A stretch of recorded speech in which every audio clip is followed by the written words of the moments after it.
किसान दोस्तों, गेहूं की जो फसल होगी उसमें अलग अलग अवस्था आती है। उस अवस्था को ही देखकर हमें हमारी जो फसल है उसमें हमारे जो पोषक तत्व होंगे, जो खुराक होगी वो देनी चाहिए।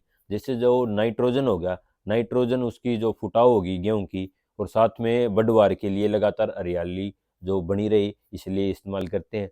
जो फॉस्फोरस होगा, जड़ वृद्धि के लिए और हमारी बालियां प्रॉपर तरीके से बढ़े उसके लिए हम फॉस्फोरस इस्तेमाल करते हैं। साथ में जो पोटास होगा, ये हमारा जो दाना बन रहा है प्रॉपर तरीके अच्छे तरीके से वो दाना भर जाए बाली के अंदर, और उसमें चमक बरकरार रहे और पानी प्रॉपर पौधा उठाता रहे और किसी भी तरह की कोई बीमारी ना हो पौधे में, इसलिए हम पोटास इस्तेमाल करते हैं। तो आज इस वीडियो में आपसे यही डिस्कस करेंगे कि जो एनपीके जो फर्टिलाइजर्स हो गए ये क्या होते हैं, एनपीके क्या होता है, और गेहूं में कौन सी अवस्था में हमें कौन सा एनपीके इस्तेमाल करना चाहिए। 05234 हो गया, 1919 हो गया, और 1261 जीरो हो गया, 13045 हो गया, 0050 हो गया। ये तमाम जो भी फर्टिलाइजर्स हो गए एनपीके के जो हम स्प्रे करते हैं, आज इन सब बातों को हम डिस्कस करेंगे कि कौन सी अवस्था गेहूं की कौन सी स्टेज में दिनों के हिसाब में बताएंगे आपको कि आपको ये वाला इस्तेमाल करना है। नमस्कार किसान दोस्तों, मैं अजय खरब स्वागत करता हूं हमारे यूट्यूब चैनल कृषि जगत इंडिया में। चलिए दोस्तों शुरू करते हैं बिना समय खराब करे इस वीडियो। किसान दोस्तों, अगर हम बात करें तो एनपीके क्या होता है।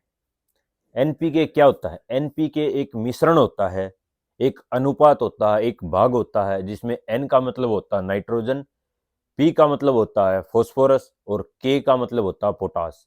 इन तीनों का अनुपात अगर के हम देखेंगे, जैसे 19-19-19 एनपीके है जो सा, इसका मतलब हो गया कि तीनों जो हमारे जो ये पोषक तत्व होंगे, जो प्राइमरी जो न्यूट्रिएंट्स होंगे पोषक तत्व, इनकी मात्रा तीनों की 19-19-19 है। यानी कि तीनों हमारे जो ये खाद होगा उसमें तीनों की मात्रा बराबर है। इसी प्रकार अगर हम दूसरे की बात करें, 05234 है, तो इसमें क्या होगा, नाइट्रोजन तो 0 है, 52% फॉस्फोरस है, और जो हमारा 34% हो गया ये हमारा हो गया पोटास हो गया। इस प्रकार गेहूं की अवस्था को देखकर ही हम हमारा जो ये सिलेक्शन होगा इसका करें कि हम स्प्रे के तौर पे भी इस्तेमाल करते हैं और इसको हमें मिट्टी में भी डालते हैं। मिट्टी में जैसे जिस टाइम पे हम बेसल डोज डालते हैं, जैसे धान की फसल होगी उसमें हम शुरू में डाल देते हैं, और जिस तरह हम डीएपी डालते हैं गेहूं के अंदर, उस तरह काफी जगह ये बेसल डोज पे भी एनपीके डाला जाता है, या फिर हम पहले पानी पे भी एनपीके हम डाल सकते हैं। अगर हम बात करें तो आज इसकी हम बात करेंगे वो गेहूं की बात करेंगे दोस्तों। जैसे जो हमारा ये आता है हमारा एनपीके मिट्टी में डालने के लिए, हमारे 50 केजी की हमारी जो कट्टा की पैकिंग आती है या बोरी की जो हमारी पैकिंग आती है उसमें हमें देखने को मिलता है 12-32-16 जो एनपीके का रेशियो हो गया, और एक आता है एनपीके 16-16-16। इसको हमें हमारे सीधा हमारे जिस तरह यूरिया डालते हैं इस तरह हमें ये डालना होगा।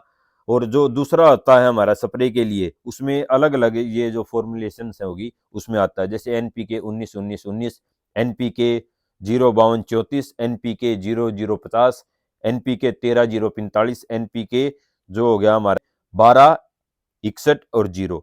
अब हमें ये देखने को मिलेगा अलग अलग जो ये फॉर्मुलेशन में गेहूं के अंदर एनपीके जो हमें एप्लीकेशन इस्तेमाल करते हैं फुलीकर यानी स्प्रे के माध्यम से जो इस्तेमाल करते हैं, उसमें अलग अलग अवस्था आएंगी, अलग अलग में एनपीके का सिलेक्शन करना होगा।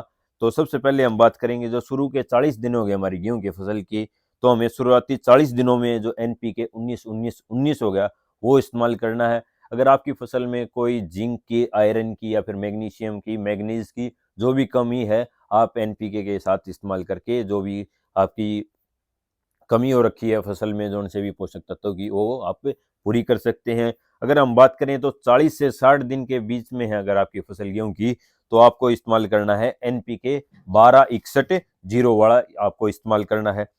और साथ में अगर आपकी फसल अगर 60 से 90 दिन की है अगर आपकी फसल, तो आपको एनपीके 0-52-34 वाला इस्तेमाल करना है। अगर आपकी फसल सारी बालियां बन चुकी हैं आपकी गेहूं की, इसके बाद में आपको एनपीके का अगर स्प्रे करना है तो आप एनपीके 0050 वाला आप स्प्रे कर सकते हो, जिसके कारण जो भी हमारे पोषक तत्वों की कमी है वो दूर हो जाएंगी।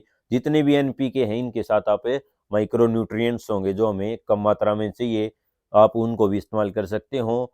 और जो भी हमारा जो पोषक तत्व है उसकी हमारी फसल के अंदर कमी नहीं रहनी देनी। अगर कमी रहेगी तो हमारी जो पैदावार है वो घटनी है, क्योंकि पौधा हमारा स्ट्रेस में आ जाएगा। और बताए गए तरीके से अगर आप अपनी फसल को अगर लेके चलोगे, एनपीके या स्प्रे करोगे, तो आपकी जो पैदावार है ये भी बढ़ेगी, ज़्यादा से ज़्यादा उसमें फुटाव होगा, हरियाली आपकी फसल में लगातार बनी रहेगी, किसी भी तरीके का कोई भी पीलापन आपको देखने को नहीं मिलेगा। आपको मेरे द्वारा बताई गई जानकारी कैसी लगी, आप कमेंट बॉक्स में ज़रूर बताएं दोस्तों, और हमारे यूट्यूब चैनल कृषि जगत इंडिया को सब्सक्राइब जरूर करें दोस्तों। जय हिंद दोस्तों।